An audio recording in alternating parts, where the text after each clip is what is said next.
The kind of dynamic Bayesian networks we have seen so far, namely with a single hidden variable per state, as in the case of the rain, they are called hidden Markov models. If the Bayesian networks are more complex, as in the case of the robotic Bayesian network on the right that contains a battery and a hidden location, potentially velocity, which is a derivative of the location. Such a velocity would be introduced typically to avoid having a second order Markov model. We introduce the velocity and then we can keep track only the one-step history. Without the velocity, we may need to keep track of two times of the two slots of the time history in the past. And we can have here some evidence variables like the meter that is measured and the for the battery and the position z that is being measured. In the case of such a complex Bayesian network with more than one hidden state, hidden factor per state, we say we have a dynamic Bayesian network. Okay, this is no longer a hidden Markov model. So let's see how we handle these more complex situations. The algorithms we have seen so far would have to be adjusted, and adjusting them is not as trivial as it sounds. In particular, all those inference algorithms, like for filtering, have to be adapted to fit the larger number of random variable per hidden state. Those algorithms are equivalent to variable elimination, and as we have seen in the variable elimination algorithm for simple Bayesian networks, we know that when the graph is not a tree, and in this particular case the graph is not a tree because obviously here we have in the previous time step additional relation between the hidden variables. Therefore, the kind of algorithm we obtain, it's going to lead to the explosion of the state space, the matrices going up, the variable elimination chains become very large. So we would need a different family of techniques in order to be able to handle this efficiently. So comparing dynamic belief networks is a general case with hidden Markov models, a simple case with a single hidden variable per state. Theoretically, they are equivalent. If you look at this simple Bayesian network over here, where there's no relation, all the variables, the factors are independent in each state. So at time t, we have 3 independent random variables, and time t plus 1, we have other 3 dependent random variables, and they are just dependent, each of them of its previous timestamp. In such a sparse Bayesian network, it is working with dynamic belief networks is obviously much more efficient than working with hidden Markov models. Namely, if we would convert these 3 states in a big state x, y, z, where each value is a combination of values for x and y and z, the total number of value here would be the product of the number of values for x, y, and z. So this value would be the Cartesian product of x, y, and z.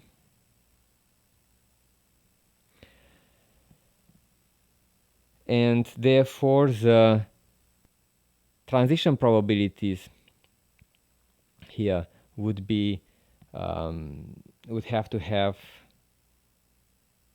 be represented by a matrix that is given by larger dimensions, namely on each dimension we have x times y times z, namely the size of the domain of x times the size of the domain of y times the size of the domain of z on each direction. So the total number is this square. If, for example, you would have 20 states variables, in that case, we would have a total of, with hidden Markov models, you would have 2 at power 20. If each of them has two values, 3 and 4, you have 2 at power 20 values on each direction. So 2 at power 20 here and 2 at power 20 here, which is a total of 2 at power 40, approximately 10 at power 12, which is a huge size for the transition probability matrix. Right? This is a conditional probability table for the transitions. That would be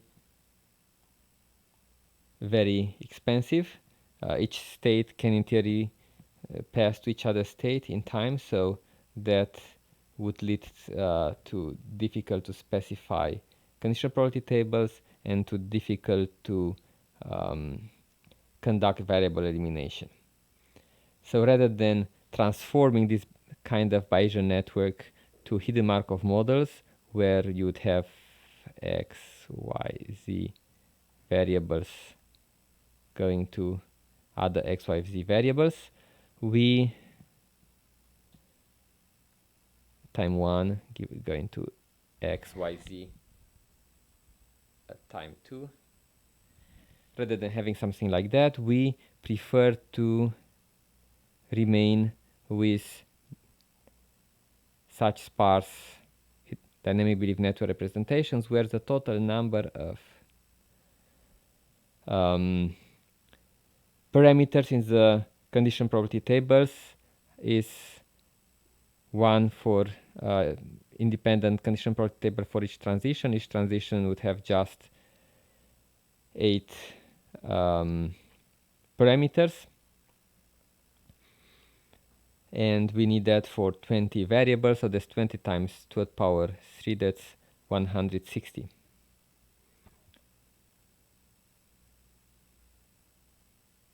Okay, that's for the complex case where each variable has 3 parents, right? So assuming each of the variables would be linked to 3 other parents out of the total 20 variables. So if the matrix is relatively sparse, even if not perfectly sparse as in the original example here, still it is significantly more efficient to handle the states as represented with the knowledge incorporated in the conditional independence relations of the Bayesian network rather than moving to a hidden Markov model.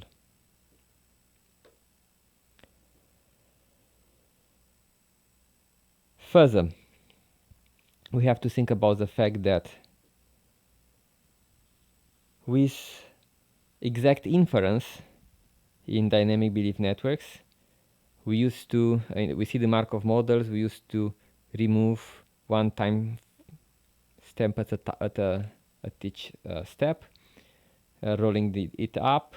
This is what the filtering procedure did, the forward algorithm we have seen. So recursively it computed the probabilities for timestamp, and then it removed those variables, projecting it into the next timestamp step, and so on, removing one time step at a time.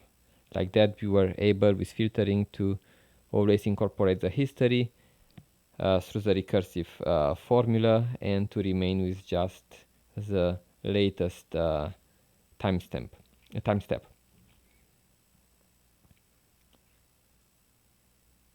This was a nice idea and it worked as long as the hidden state was simple.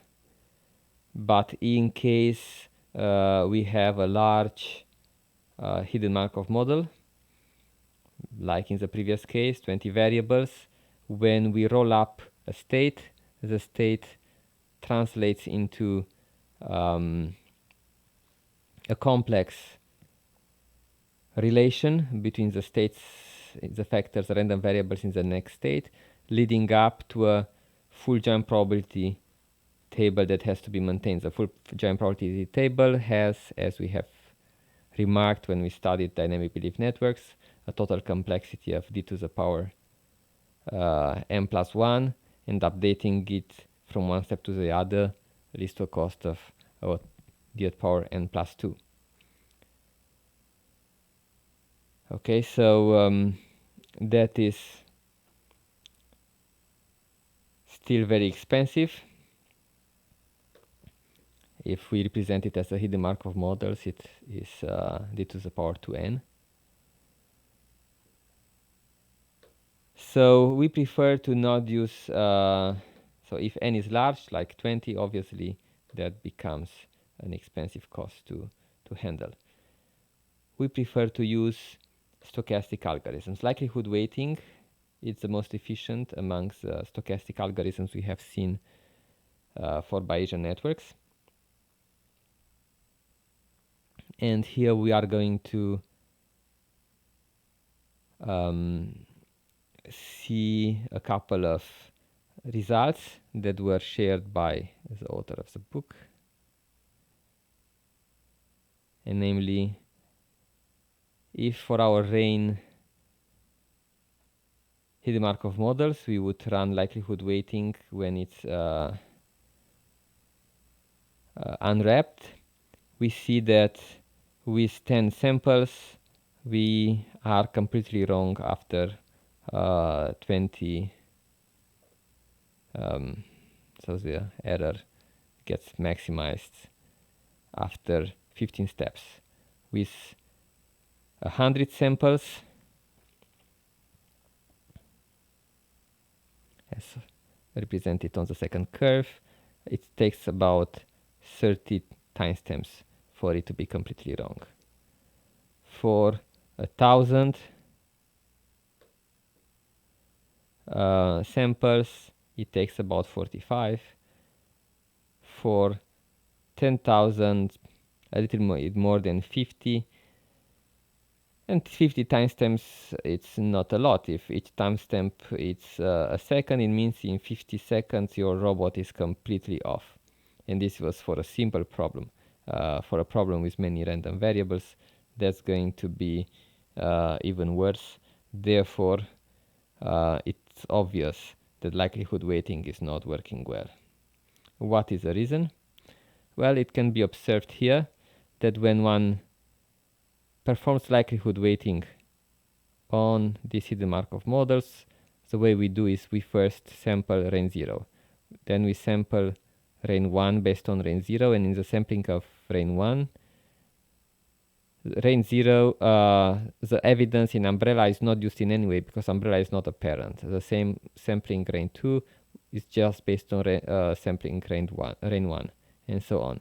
So the kind of sample we generate is going to be very unrelated, completely unrelated to the evidence being gathered. So we are in no way better than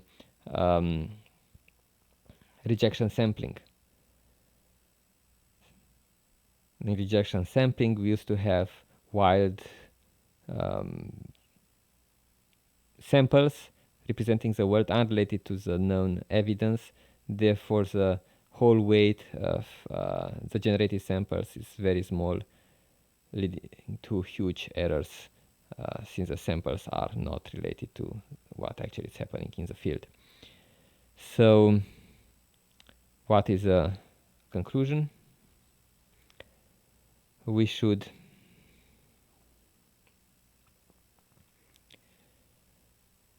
improve this mechanism. We should do something to make sure that we are going to take care of the evidence. So the next algorithms we are going to see, particle filtering, does this. The idea of particle filtering is as soon as we sample T1, we'll sample the umbrella. Well, umbrella already is an evidence, has a value, but we can take the weight computed for the evidence measured here, and we can immediately stop likelihood weighting,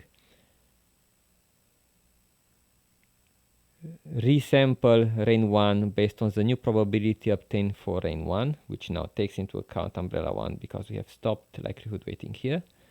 And with this new evidence, we are going to go and sample rain 2 and umbrella 2. From the weight obtained for umbrella 2, we are going to integrate it to recompute the probability of rain 2, and subsequently with the new probability computed for rain 2 based on umbrella 2's evidence, we are going to resample rain 2 and continue running likelihood weighting on rain 3 and umbrella 3 and so on. This algorithm is called particle filtering.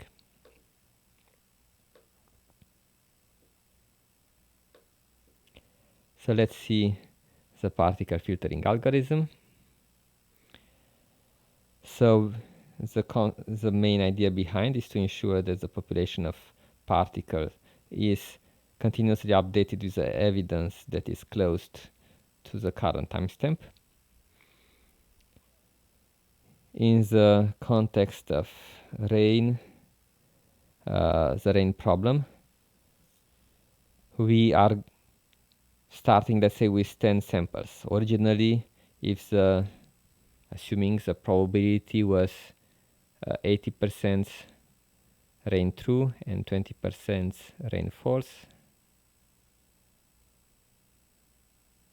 at time t, then we end up sampling 8 samples in rain true and 2 samples in rain false. 70% of the samples in rain true pass into rain true at t plus 1. 30% of those go into rain false. So 70% of 7 means approximately 5 of these go here, and the other remaining 30%, which is remaining 3 particles, come here. Out of the 2 particles in the false, rain false at the beginning, one of them, 70%, so that's rounded one, comes on the top, and one comes in the rain equals false.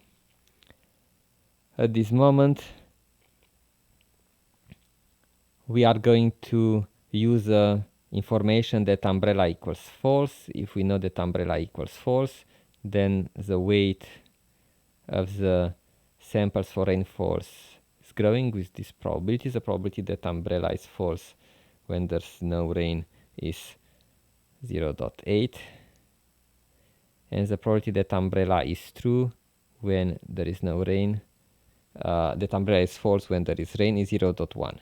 So all these 6 samples in at the time t plus 1 are multiplied with .1, and they get a total weight of .6, while the 4 samples in rain false are multiplied with 0.8, and they get a total weight of, so there was 0.6 on the top, 4 times 0.8 is 3.2 on the bottom.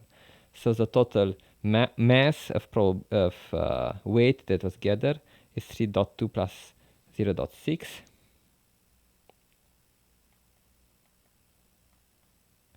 equals 3.8.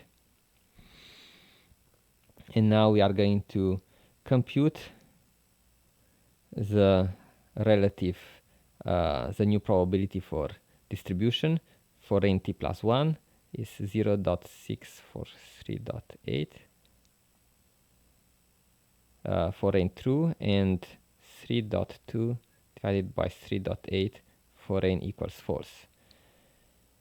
Okay, this is going to be equal to let me just do the division.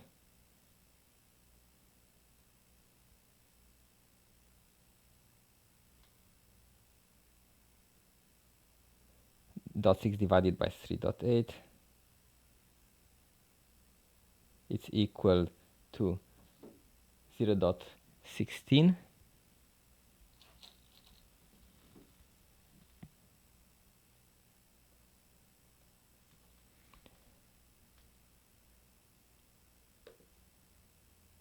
And 3.2 divided by 3.8, obviously it's a reminder, 0.84 approximately, 8421.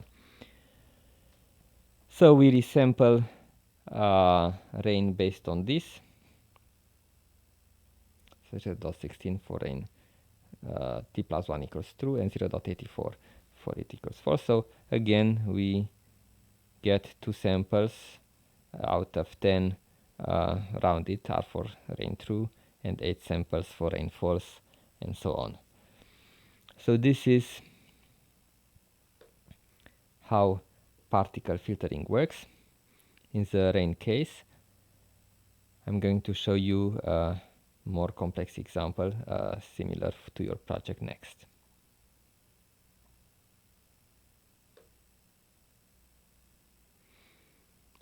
We'll also discuss at that point how this is applied for other problems like simultaneous localization and mapping.